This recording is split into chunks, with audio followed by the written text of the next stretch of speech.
let's talk about going local. When they go low, we go local, right? So when they go low, we go local. This is another problem with Hillary Clinton Democrats. They'll fucking filibuster their fucking bullshit, sitting there talking about a loser that lost last year that was a right-winger that didn't represent anybody's beliefs.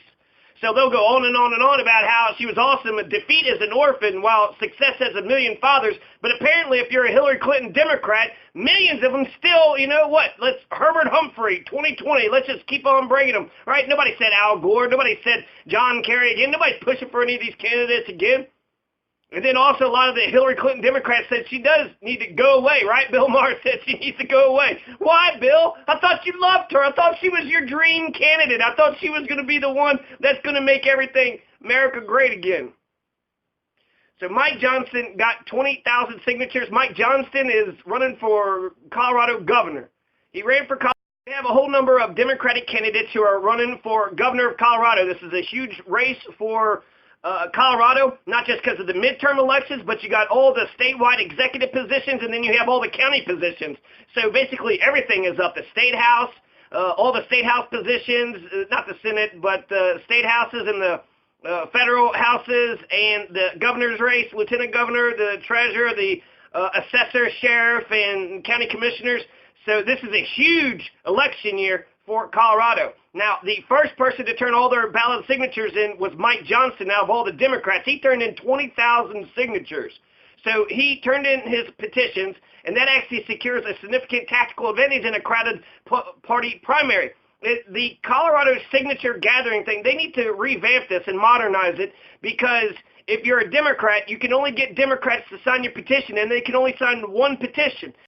There's two ways that you can get on the ballot in Colorado. You can get a petition, and in order to get a petition, you have to get 10,500 signatures from registered party members, and that's 1,500 signatures per each of these 7 congressional districts. So there's 7 congressional districts. You have to get 1,500 signatures per those districts, and you can only get Democratic signatures. So unaffiliated or not, you can only get Democrats. And then once you sign one, if you sign Mike Johnston's petition, you can't sign Kerry Kennedy or Michael Schroeder or Eric Underwood or any Jared Polis or Donna Lynn. You can't, sign any other petitions. It won't count. They'll throw it out. And a lot of these signatures are being thrown out. So even though he needed 10,500 signatures, 1,500 in each one of the 7 districts, he turned in 20,000 just to cover the spread. Even with that spread, if I was a challenger, I would look at each one of those signatures are due by March 20th. Jared Polis and Donna Lynn are trying to qualify through the petition. The other way is to go through the caucus. So if you go to the caucus, you collect supporters at a party organization meetings who will vote for them at the state assembly. So I don't exactly understand the caucus thing. It seems like it's a crapshoot. But apparently, these are the only ones. A lot of major people are actually just going for caucuses. Kerry Kennedy is only going for a caucus. Jared Polis and Mike Johnston should, jump in order to take it. But Kerry Kennedy and Ginsburg are going the caucus route. They're not getting any petition signatures whatsoever. So Mike Johnston, that's a fail-safe plan. He's on the ballot. So that's, out of all these candidates, Mike Johnston is definitely on the ballot. Now, who else is on there? Nobody else so far. So not Jared, not Donna, not Kerry, not Noel, not Eric Underwood, not 2010 U.S. Senate race. The Republican candidates saw 30 to 40% of their voter signatures thrown away because they didn't match state records. So to be honest, if you're the opposition, I would challenge some of these. So he's got 20,000 signatures. That beats the 10,500 spread, right, by almost double. But did he get 1,500 per district? And if you could challenge all those signatures and get enough signatures thrown out for one district, nope, you didn't get 1,500 for that one district, then he's out. Now, while, I think it's a little bit, yellow, that's, crappy to do to somebody, because I don't like all these signature requirements anyways. But if you're the opposition, you got to do what you got to do, right? So since he's the first candidate, he gets the strategic advantage. Now, what has he done? Mike Johnston he's offered students 2 years of debt-free college if they do community service. Talk about Eric Underwood, okay? So I was not impressed with Eric Underwood. I'm like, he's a Republican. He don't, stand a chance. What the hell is he doing? But I've actually looked at his platform. He's got a lot of good progressive issues. So I think we should actually give Eric Underwood, our undivided attention. He wants to repeal the Tabor laws. So Tabor laws is any law that's, I don't know, it's something basically about taxes. You can't do enough taxes or some shit. So it's a right-wing libertarian thing. I don't know. I like it because it's liberal. It's not. He wants to create a free college program called the Colorado Hope Grant. So free college. He wants to implement urban and renewal economic plan called the CRUAHMI. So the CRUAHMI. The free in-state tuition at a public college, trade school, or university. That's pretty nice, right? He's going to take care of trade school, university, any further education. If you're in Colorado, free college, which is amazing. He wants to take the excess state lottery revenues and then put it into it. So the Hope Grant will give high school seniors a goal of free college. The Tabor Amendment, he is saying he wants to repeal it in steps and stages. He wants to get rid of the Tabor Amendment because it's holding our state back financially. He says we can't improve our roads and infrastructure in Colorado if we cannot even keep the much-needed tax revenue for these improvements. So he's saying let's properly fund our schools so that all of Colorado's kids can have a great education in our great economy. And repealing Tabor will help make this happen. He also wants to get into the hemp industry, which I feel like that should be already around anyways. Marijuana is legalized. Lots of stuff you can make from hemp: clothing, shoes, rope, paper, t-shirts, pants, socks, furniture, construction, beauty products, and so many more manufactured items. So that's a easy, obvious one. Protect undocumented immigrants. Now this is a fantastic program, a fantastic plank. Come out of the shadows program. We need to protect undocumented immigrants. I once had this joke about if you run for office, just go after the immigrant vote because they can't vote, right? So you're not going to get anything. But in a way, there are people who do vote that gives a shit about, undocumented immigrants, especially the dreamers. But he's saying all undocumented immigrants. It's almost like an amnesty plan. So that's actually very liberal. So this is, I'm impressed by this. He is sitting there saying we're a country of nation of immigrants. We can't be a moral society without embracing the world. So he wants to work with state legislators to allow undocumented immigrants to give them legal status as a state resident through some kind of process. So come out of the shadows program. I mean, this is exciting stuff. He wants to expand Medicaid. We live in uncertain times with the Trump administration trying to repeal Obamacare, right? This is where I will stand between the president and the most vulnerable Coloradans who need health care. So he wants to expand Medicaid. He's not saying universal. He's not saying a public option, but he is another important issue that Eric Underwood is talking about: expunge nonviolent marijuana convictions. He says that we've legalized recreational marijuana, but there's never a bill thereafter to correct nonviolent marijuana convictions for possession. This disproportionately affects rural Coloradans and communities of color, where these convictions stigmatize them and makes it difficult to seek employment. We need to remove these barriers. Absolutely. Why we still got people in jail for marijuana? My God, I've been smoking marijuana the entire time I've been here. Kerry Kennedy will protect the marijuana industry, and that RC tells me he'll protect the marijuana industry too if he wants to pardon all the people that have been convicted with marijuana. People that are sitting in jails should not be sitting in jails. In fact, the war on drugs is bullshit. So I'm happy that he's saying this. He's also talking about homeless veterans. Homelessness. God, homelessness is if there's any obvious break of capitalism, we have homelessness on the streets. Capitalism will never solve homelessness because there's no money. Eric Underwood, this is only, not this Tuesday, but the next Tuesday after that, March 6th, in 10 days, the Democratic caucus is going to happen.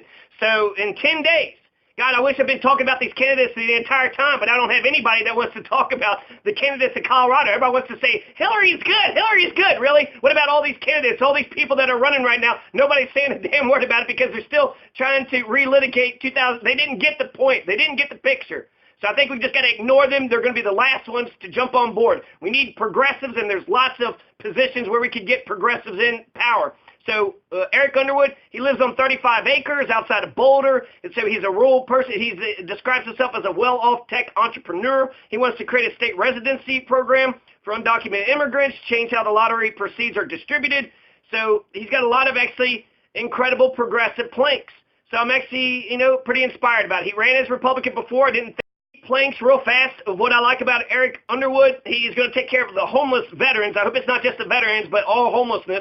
He says we shouldn't be turning our backs on the people who fought for, our freedom, or at least they thought that they were fighting for our freedom. Expunge nonviolent marijuana convictions, expand Medicaid, protect undocumented immigrants, come out of the shadows program. get into the hemp industry, repeal Tabor, free state tuition, free in-state tuition. So if you're a Colorado resident, you'll get free college, free vocation. Your education is going, I mean, we're investing in our people here, right? So free college just makes sense. That's why Germany has had it for, decades. And they even actually allow Americans could go to Germany and get free college, free. And so, you know what, with all this extra revenue, I think whatever Germany could do, Colorado could do too. So those are his issues. Expand Medicaid, expunge nonviolent marijuana convictions, free in-state tuition, get into hemp, repeal Tabor, protect Kerry Kennedy. Kerry Kennedy is for the Switzerland 16-year-old internship plan. No, this is Noel Ginsburg. My bad. Noel Ginsburg, this is the only issue that I like about Noel Ginsburg. He's running as a moderate. So Noel Ginsburg says he's for the Switzerland internship program for the 16-year-olds. So essentially you get a 5 to 10-year forecast of all the businesses in the area. The people that are in school, your high schoolers are going to get jobs, right? So what jobs do you have in the community? What jobs, what kind of, educational requirements do they want? So do a forecast, 5 to 10 years, what kind of employees do you think you'll need, and then turn that into the school system. Then the school system does internship programs and helps place the 16-year-olds to start working, right? If you're not going to go to college or go into the military, you're going to have to get a job. So to start them out at 16 years of age, it's actually a common sense genius idea. But Noel Ginsburg isn't for universal health care. Kerry Kennedy is. And so Kerry Kennedy, let's talk about her. Kennedy, I'm actually a little bit in love with Kerry Kennedy. Now, that makes me a little bit biased, and I'm like, okay, how many other things she's been getting away with? So I'm a bit biased. I came at her hard in the beginning, though. I said that she was fake as fuck. After I talked with her, she came down to Pueblo, so I talked with her. I listened to her platforms. I listened to her ideas, and she seemed to actually, she said she'll definitely protect the marijuana industry. She said she'll stand up to the bankers, and she's for universal health care for Colorado. She's a main candidate, a major candidate, and she's going for the caucus thing, so I don't know if she's going to be able to make it, right? Eric Underwood and Ginsburg, I don't know. They're just doing a caucus thing, so I'm not for sure how, But anyways, in her speech in Pueblo, she said she stood up to the bankers, and that was huge. She says all these bankers come from all over with their bullshit, trying to steal chunks of Colorado, and she said that she would stand up to them. And when she said that, I was the only one that clapped, so apparently I'm the only one that understands economic issues in Pueblo. It's a bunch of animal rights activists that was at that. Kennedy's universal health care plan, right? 90% of most people are covered, but there's 10% that isn't being covered. So I think this is absolutely huge. This is so vital. If you don't believe in universal health care, then you don't believe in life. Health is life. And there's 10% of us at least that don't have health insurance. So she's going to cover the gap. When the federal government, when they went ahead and gutted out Obamacare, she's actually going to help get more health care. She wants Medicaid for all. So she's talking about a universal health care plan. She's talking about getting a public option. She wants a Medicaid for all health care system. And so she's pushing for this. Noel Ginsburg says he's a moderate, so fuck the health of the Coloradan people, so fuck Noel Ginsburg. A good Switzerland plan that he's got there, the 16-year-old internship plan, but he's against health. He's against the life of Coloradan, of all the Coloradan people. We're all worthy here. So to say 10% of us are allowed, says she's endorsing a public option at the state level is to break the gridlock on health care in Congress. She wants to allow anyone on the individual market to join the Medicaid system or the state employee health care plan to provide more affordable and high-quality health care options. A public option? You're damn right we need a public option. That'd be the cheapest health care. And I think it'll drown the private insurance because they're going to have to compete, right? It's like FedEx and UPS has to compete with USP, the Postal Service, right? United States Postal Service, USPS.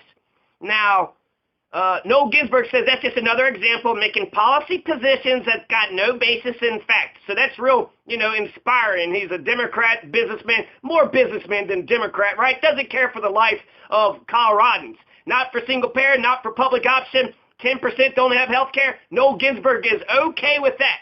Kerry Kennedy is not. So Kerry Kennedy has evolved, and Kerry says that the average 27% rate hike announced for 2018 is too much. So health care plans, because of this, President shithole, 27% is going to go up. Healthcare prices are going to go up. We pay more in healthcare than every other country in the world. Every other country in the world's got universal healthcare, but America. Think about that. American government hasn't given a shit about the lives of the American people ever since it's been instituted. For 200-something years, they've never given a shit about the lives of the Coloradan people. So far too many people in our state are not able to get the care that they need. So she's absolutely right. She said with lower administrative costs, why will public option be cheaper? Because there's going to be lower administrative costs, there's no profit motive, and there'll be a larger insurance pool. She'll be absolutely right. Medicaid could provide health coverage for 20% less than the private policies on the state's health care exchange. So public option, universal health care, hell yeah, Kerry Kennedy. Kerry Kennedy is one of the front runners, and she actually put out this Medicare for All plan, a single-payer option where the government provides health care to everybody. Kennedy said she supports the federal effort, but she's not going to wait for Washington. Yeah, of course, Washington's going to fucking drag their goddamn feet. We had Democrats in power for 8 years. We had all three branches of government was under the Democrats, and we still didn't get a public option, right? Big sellout to the insurance industry. So Jared Polis had told me in one of his speeches that he was for universal health care, but somebody asked him, and then the spokeswoman, Mara Sheldon, kind of said the opposite. He's always advocated for bold ideas to lead the fight for a public option to be included in Obamacare. That's not helping. What the fuck does that got to do with the state? So he's a co-sponsor of the House bill to allow everybody to get government-funded Medicare coverage. He told me at a speech that he was in favor of it, but this makes it sound like a reversal. So, Jared Polis, are you for universal health care for Colorado or not? Are you for public option? Hi, I'm Jared Polis. Right now we have a president who peddles and lies, attacks aspiring American dreamers, attacks our health care, defunds public education, pollutes our air and water, equates neo-Nazis with civil rights protesters, disrespects women, spews hatred towards the LGBTQ community. Lynn, she says we believe we need a universal health care coverage, and there are many different ways to achieve that goal, so including the public option. So she seems like she's open to the public option. Kerry Kennedy actually has a plan. Kerry Kennedy actually has a plan, Medicaid for all, not Medicare, Medicaid for all, and she wants a public option. So anybody can sign on to the Medicaid program. The program that Kerry Kennedy believes she's going to protect the marijuana industry. She's going to stand up to the bankers, so she's for the poor. She's right on economics. She's right on health care. She says she wants to double the renewable energy standard. She wants to make Colorado the best state to buy and drive an electric car. So some people say it's not as ambitious as Mike Johnston's goal of 100% renewable power by 2030. By 2030, right, in 10, 12 years. So that's, that's whatever. That's a plan. That's not a promise or anything. The United Steelworkers, District 12, endorses Kerry Kennedy. She's not of the famous Kennedy family. She is an independent. She used to be treasurer of the state. So she's been into politics. Like I said, she's one of the front runners. And like I said, this is amazing. This is amazing. I think Colorado is going to get universal health care, public option, no matter what. Not no matter what, but because she's a major candidate, I think that'll be a winning platform. So she's pushing for a public option, Medicaid for all, universal health care in Colorado. Ginsburg opposed. And he fills his cabinet with special interests and lobbyists. So it's not so much picking one issue as it is standing up to an avalanche of attacks on our democracy itself. The biggest challenge facing our nation right now is not just fighting back against these attacks, it's coming together around a bold, forward-looking vision for a future for all Americans. Some of these other candidates too, Michael Schroeder, he's a real piece of shit. He's an absolute fascist. He's going to roll back marijuana legalization. He wants to bring the war on drugs back. He absolutely loves the DEA. He loves Richard Nixon. He thinks that Nixon's DEA and war on drugs has been successful. It's been going on for 50 years, and there's no drugs in our society. There's no opioid epidemics. There's nothing going on, nothing wrong whatsoever. Nothing to see here, says Michael Schroeder. He was like, fuck those marijuana motherfuckers. So he basically is saying that the Schedule 1 is the exact, Schedule 1, that marijuana is heroin. Fuck you, Michael Schroeder. No, it's not. He would rather have everybody drive drunk than to smoke a joint. And also, Michael Schroeder, this is a little bit weird, but he wants to poop in his hand and then just rub it in the faces of all the Colorado mothers. I don't understand why he's making those kinds of statements.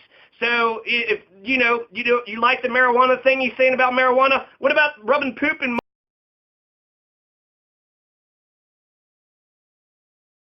This I want to touch upon. Moses Carmen Humes will be the first transgendered governor for the Colorado. She wants to move Colorado forward to a better future. She ran unsuccessfully for mayor, so they don't really say much about her policies, but she's in the race, and I think that actually we need to treat Moses Carmen Humes like anybody else, right? If she gets her signatures and she's viable, or she's a candidate, I think she deserves a podium, and all the So Adam Garrity is also the person that's in there. He says that he's just a spiritual being, having a human experience. They said he founded Mary Jane Coin, but he's not actually into that anymore. So I don't know what the hell Adam Garrity actually stands for. He'll protect the marijuana industry, but he seems to have nothing to say. He's got no soul. He doesn't want to talk to his constituents, and he's opposed to Antifa. So he's a fascist. When he sees a fascist and an anti-fascist, he says, I'm in between, right? The fascist is a violent bully. Anti-fascists are the ones that